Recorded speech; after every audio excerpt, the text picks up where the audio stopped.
Good morning, ladies and gentlemen. Welcome to your show. Listen, today is Friday, April 26, 2018, and let's get started. Let's open up the charts and let's take a look here. You know what I was taught in school? When I went to school, they taught me the 4 basic food groups. We had a nutritionist. She was pretty good, you know, and she taught us about the milk group, milk, cheese, ice cream, the meat group, and she taught us about fruits and vegetables and breads. And you know what she said? She said, if all you eat is Jell-O, then you'll become a bowl of Jell-O, she said, basically. She said, if you want to stay healthy and strong and be able to participate in sports, you've got to eat from these 4 basic food groups. Well, you know, we have certain types of teeth, and we have incisors and we have canines in the front. The whole front of our teeth are incisors and canines. And these are there for a reason, you know. Now, the molars in the back are made for crunching up things like nuts and legumes, like things like made for things that are more vegetable oriented, the molars in the back. But all those front teeth, you know, are made for meat. And let's take a look at what they're doing in New York right now. Now, they get this new Green Deal, you know, and they're going to cut out all the red meats. New York City has recently approved a Green New Deal, and it says it will slash the amount of red meat served municipally in municipal-run facilities in half, in order to combat climate change. You know, people need this in their diet. Now, I know what's going on.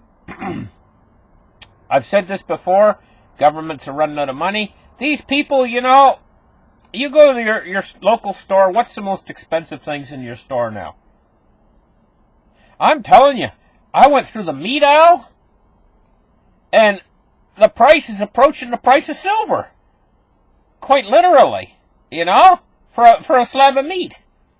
I mean, you could buy a couple ounces of silver for a slab of meat that you could eat in one portion. You know, you can buy a couple, and if silver prices keep coming down and meat prices keep going up, they're going to cross paths not too long from now. And so we know what's going on here with this new Green Deal.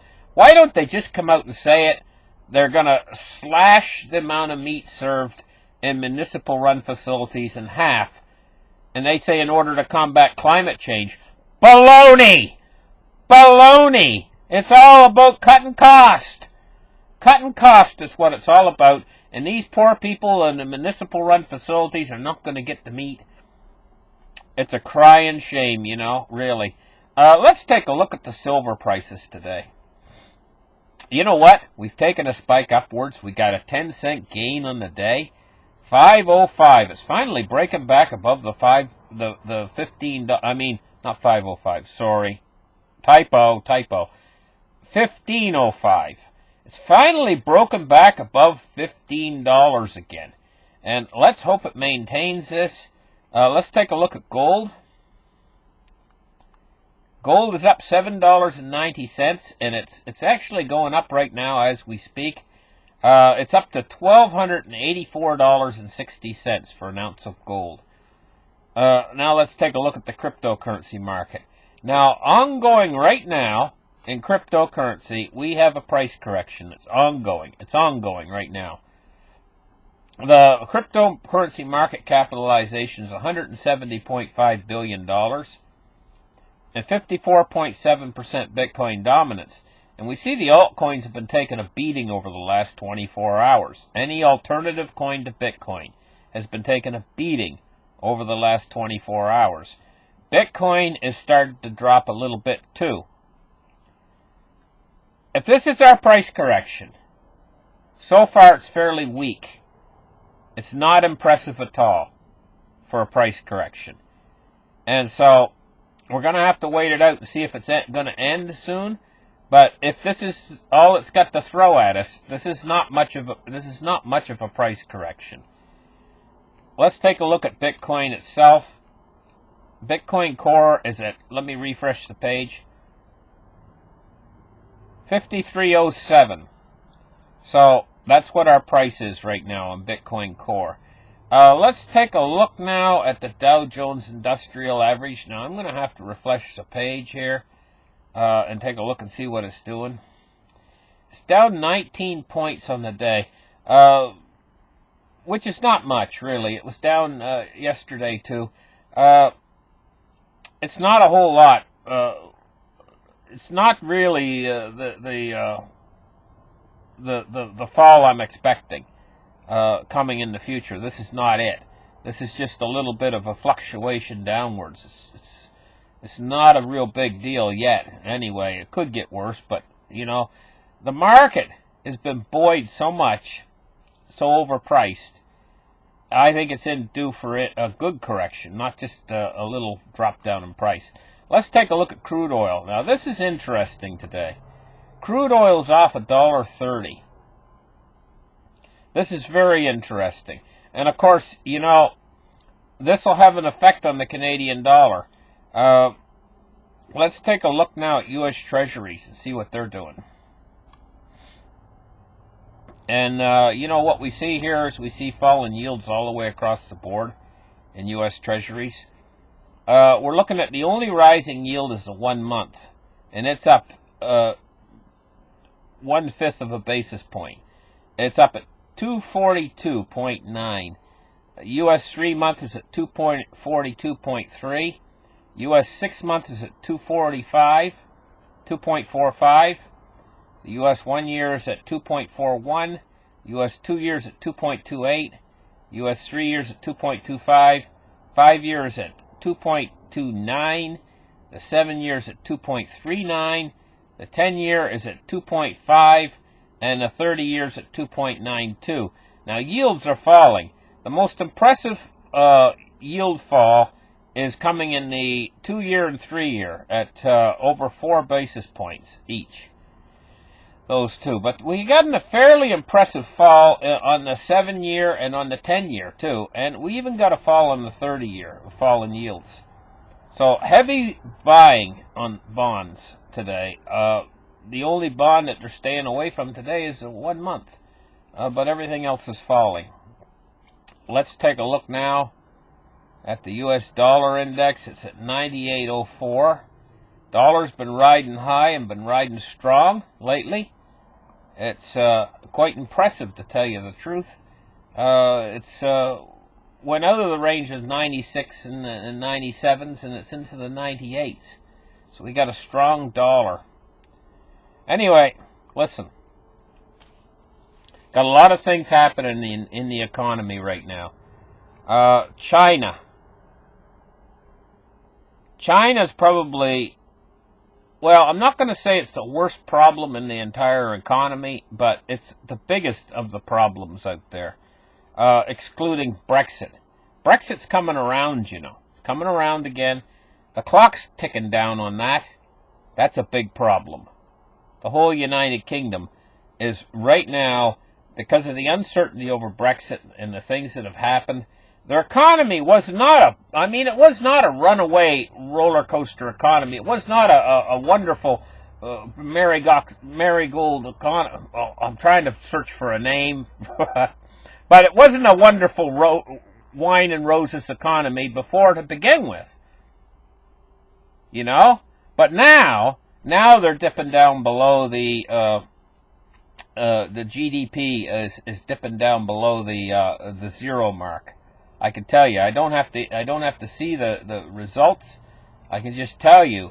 And we're going to have, before this 6 months runs out, we're going to have our 2 negative quarters, I'm pretty sure, on GDP, and they'll have to declare an official recession. Of course, perhaps this is what the EU would like, because they don't want other countries deciding to do a French exit or an Italian exit. This is their worst nightmare come true. Now, what about China? Enormous real estate market in China. It's where most of their money is invested. And an awful lot of it was built quick during these infrastructure programs when they built these ghost cities and stuff like that. But you have a lot of real estate in places like Shanghai and stuff like that. Very expensive real estate. Overpriced. So the overpriced real estate, a lot of it's good real estate. Now, you know, I've come on here and I've talked about Chinese real estate, and I've said how a lot of it is bad real estate. What I mean by bad is, I mean they built these buildings quick. They never really finished them. Nobody's living in the apartments and stuff.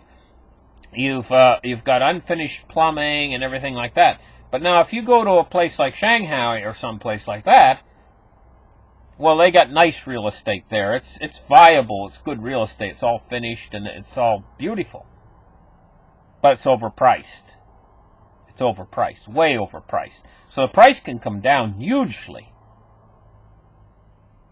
The other real estate, some of these buildings could actually start to collapse in these ghost cities and stuff. They cut corners. You got giant pillars and stuff holding the building up. They went out into farmers' fields, for crying out loud.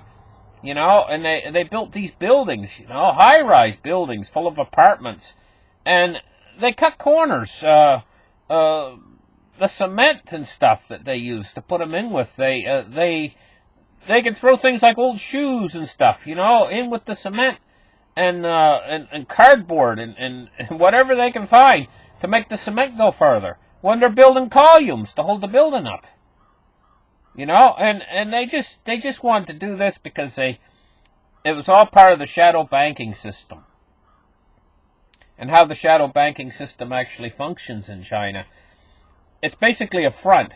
It's almost like when they used to make these Old West movies, you know, out in the head of movie set, and it was all just a front. It looked like saloons and stores and everything else on the front of town. But if you walk behind that front, you could see it was just flat boards, you know, and flat painted boards. There's nothing in behind it. The real buildings weren't in behind it. It's the exact same thing they're doing in these ghost cities in China. You know, it's just a front. It's a facade. And that's why they're ghost cities. There's nobody living in them. And you know how quickly things like that go into decay?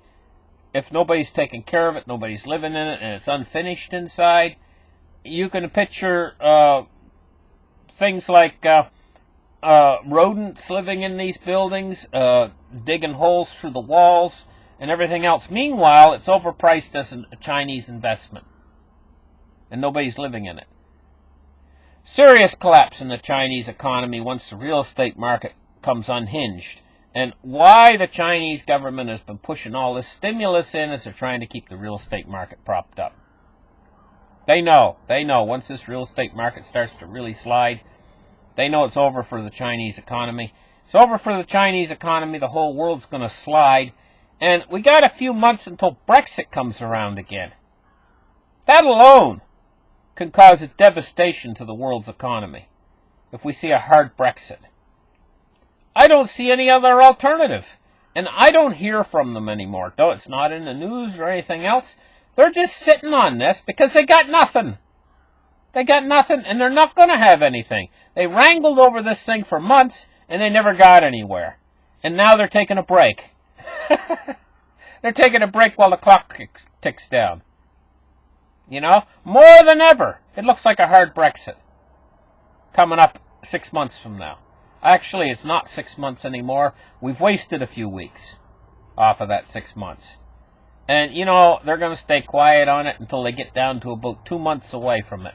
And then we'll start hearing about it in the news again. And they'll start wrangling again. They'll start fighting and chewing over it and everything else. On and on it goes. But what we're doing is every day we move forward one day, we're walking one day closer to the edge of that cliff. One of these mornings you're going to wake up and the financial system is going to be in utter chaos. That's what's going to happen. Listen, thank you guys for listening. Like and subscribe, and we'll catch you guys in the next show. Bye-bye.